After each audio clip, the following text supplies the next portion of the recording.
fought the fight, breaking down the walls in the dead of night. I don't come for peace, I come for the storm. Fanboys melt quick when the truth gets warm. Saw content's high, I'm collecting those tears. Just got started, but I'm cutting through fears. I'm not here for brand deals, I'm not for sale. I expose your lies, rip off the veil. You know, about a month ago, I made a video titled "The Nintendo Community Has Spoken Out Against the Fanboys," and at that time, I figured it'll just be another piece in the pile, another rant about the usual suspects, the same handful of Nintendo influencers crying on Twitter because their views are down, pretending to be shocked that the audience isn't eating up their endless positivity anymore. But here we are, weeks later, and I've got to say, they're proving me right. Every single day, they're out there digging the same hole deeper. But before we get into it, please hit that like button and the hype button as well. It really helps out small channels like mine, because these influencers keep running around acting like victims of the algorithm, blaming everything from YouTube's recommendation system to negative creators overshadowing them. They love to act like it's everyone else's fault, the hate content, the doom posting, the people like me who dare to call Nintendo out when they fumble. But they never stop to think maybe it's not the algorithm's fault. Maybe the community just got tired of the constant sugarcoating. Maybe the people who used to watch them are waking up to the fact that everything they say sounds like a press release wrapped in nostalgia. I said it before and I'll say it again, the community is not dumb. The audience has evolved. We've all grown up with this stuff. We've seen the good days, the N64 days, the Wii days, and the Switch glory days. And now we're here in this weird, confusing, overpriced Switch 2 era where the magic is gone and people just want honesty. The community doesn't want to be fed PR lines disguised as opinion. They want passion, truth, and accountability. But what do these influencers do? They double down. They keep pushing this toxic positivity, smiling through their own burnout, pretending everything Nintendo does is flawless, and people are sick of it. Look, we just got a Kirby Air Rider second direct, and man, let me tell you, it was actually amazing. I went in expecting something mid. I thought, do we really need 2 directs for a Kirby game? And yet somehow I walked away impressed. It was fun, it was fresh, and it reminded me of when Nintendo used to surprise us. But what do these so-called influencers do? Nothing. Absolute silence. They talked about it for a split second. You'd be thinking they'd be hyping this up, getting their audience excited, doing deep dives, having fun again, but no. They are too busy damage controlling for Pokemon Legends ZA, a game that's literally the definition of average, overpriced, underwhelming, and already losing steam. They could be talking about games that actually bring joy. They could be using their platforms to celebrate creativity, to uplift what is working. But instead, they are out here standing on the front lines defending billion-dollar corporations that wouldn't even notice if they vanished tomorrow. You had the perfect opportunity to remind people why you started your channels in the first place, but instead,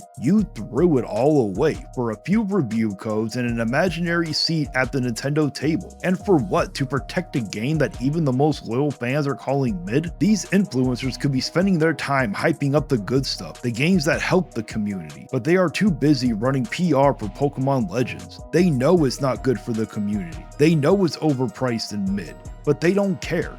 Some of them are probably sitting on affiliate links for Nintendo products, chasing a little commission check, which means they've got invested interest in keeping the illusion alive. But the real reason for most of them? Most of these bootlickers care more about console warring and defending their favorite piece of plastic than actually standing up for the community. They have completely forgotten who put them in that position. It wasn't Nintendo, it was us, the community. The people who watched their videos, shared them, hyped them up, and helped them grow. And now while they are sitting there pretending everything is fine, the rent is past due now. The credibility meter's flashing red. They might not realize it yet, but foreclosure notices are already on the way. Because when you bite the hand that fed you, when you betray the people who built you up, this is what happens. They had all the time in the world to correct course, to say, you know what, maybe we should start being honest again.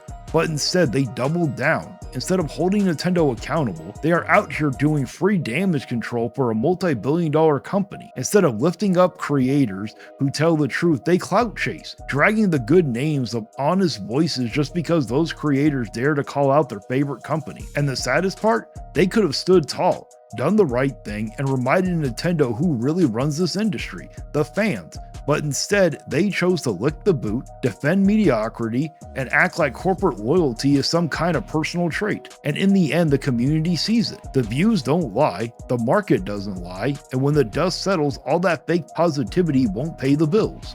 And you think that's it, right? That Pokemon's the only thing they're out here damage controlling for? But nope, it doesn't stop there. Remember Madden? Remember NBA?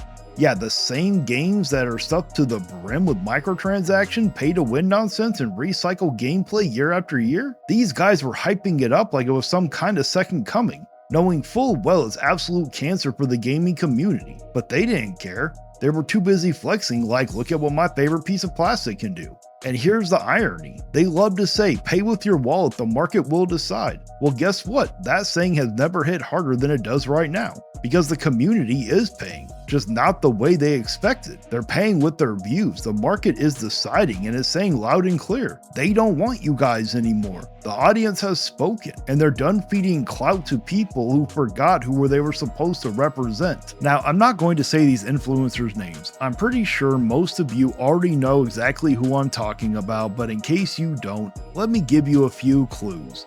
Here's a nice little poem I wrote. These folks are kind of like Nintendo. They used to be in their prime, but those glory days are long gone. Back then, they were fresh, energetic, and full of passion. They had something real to say, but now they're running on fumes. They're switching narratives faster than Joy-Con drift, trying to please everyone while standing for nothing. They act like they are part of the force, pretending they're some kind of guardians of positivity, when in reality, they're just guarding their own comfort zones. They walk around calling themselves players, but they have forgotten the essence of what it truly means to be an influencer, to represent the community, to keep companies accountable, and to tell the truth even when it's unpopular. That's when being a real player in the space is supposed to mean. Some of them might actually think they're a doc of Nintendo YouTube, maybe trying to renovate themselves, maybe trying to fix what's broken, but let's be real, I don't think they want that responsibility, because being honest requires reflection, and reflection means admitting you've lost touch, and they have completely. Now they are out here losing the dream that once fueled them, the dream of being genuine voices in the gaming space. They become so focused on protecting Nintendo's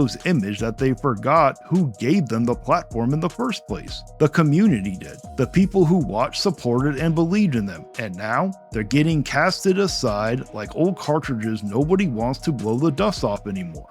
And look, I don't even have to say their names, because deep down, they know exactly who they are. They can feel it every time they look at the analytics, every time they hit upload, and realize nobody's listening like they used to. It's not the algorithm, it's not the hate content, it's reality catching up. The era of fake hype and forced smiles is fading fast, and the market, just like the fans, is done pretending. I've been watching YouTube for over a decade. I've seen it all. The rise and fall of Boogie 2988, the collapse of Fresh and Fit, the downfall of Great Pearly Things, the whole circus. And now we're witnessing the slow motion implosion of the Nintendo toxic positivity bubble. It's the same story every time. They get too comfortable, too cozy with the system, too dependent on one brand, and when the community finally wakes up, it's over. The audience stop watching, the views plummet, and suddenly it's the algorithm's fault. All over again, but no, it's not the algorithm. It's accountability catching up. And look, I'm not saying all Nintendo influencers are bad. There are still some who show real hype for the platform. Creators who genuinely love what they cover but can still speak up when something isn't right. They're the ones keeping the balance, the ones reminding us what real enthusiasm looks like.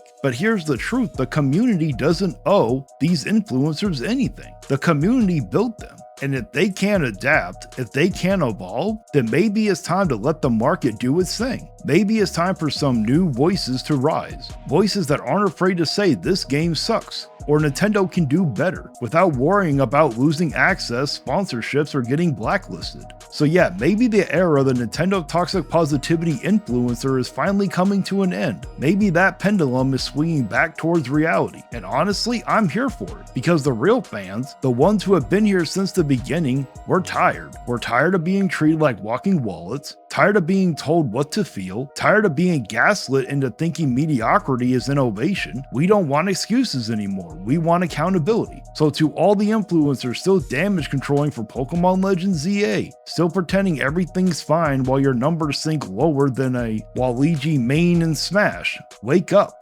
Your audience already has. And once the community stops believing your hype, it's over. Nintendo didn't build your careers, the fans did. And now they are taking it back. Because the market's correcting itself whether you like it or not. And when the dust settles, the only ones left standing will be the creators who never forgot what this was all about from the start. Honesty, passion, and the love of gaming. And that's it for the video. If you truly enjoyed it, do me a favor and hit the like button, hit the hype button, share it around, and make sure you're subscribed. I post a long video every day, and I also go live Monday morning at 5 a.m. Pacific time, where I react to the saltiest fanboys around. And also, make sure you subscribe because I'm really trying to hit 5,000 subscribers by the end of the year, and I really need your help. If you really want to support the channel, consider becoming a member. It's only $1 a month. You'll get special badges, custom emotes, and of course your name shouted at the end of every video. And once that list gets too long, don't worry, I will turn it into a full-on credit roll so everybody gets their chance to shine. Also, don't forget to check out the merch if you want to rep the Vigilante Fire. And as always, until next time guys, stay vigilant. And now it's time to read off the members of the channel. We got Koros Objective, Maximilian Pegasus 88, Matt Fox 94, Dr. Downvote, Oh Noah's Justin, Brian Payne, Andy Riss, J Wesby 65, C Stars Piplup, Maximus 2400, Geezer Noob, Dustin 360, That PlayStation Gamer, Stephen Rammy, Matthew Buckley, Blue Moon, John Marr, Baron Grod, Kawabi Asari, It's Josephus, Gundam Hufflepuff, Johnny Bones Jones, Angel Black, The One and Only Groot, Female Goku, Powerman UK, Thomas Hopkins Jr., Alyssa D. Wallace, James Rowe, Mario 123, Kasaria, Shane's World, Renee, Dragon Knight Dragonborn, Tony the Witch Lord, Mrs. Jaybird, Cripples Gamer, and Blast 1314. Thank you so much for becoming part of the crew. You can cry in the comments, but you won't survive. Like and subscribe if you feel that vibe. We're hard.